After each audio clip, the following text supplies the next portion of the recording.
Hello everyone, in this video I am going to show you how you can add a sound in CapCut, and I am using CapCut for PC here. So if you want to add the sound, you can select the audio picture, so you can find this option, add the music and select this one is available here, and you can also select the zone effect. So this zone effect appear here, so you can add the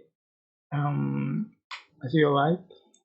So you can also extract the audio from your video. Just click import your video to extract the audio, um and then you can also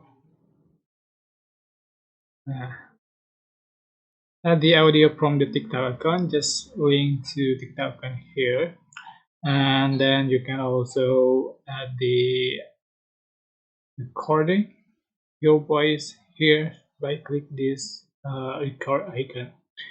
So that's how to add the sound and the CapCut PC. Don't forget to click like, comment, share, and also subscribe.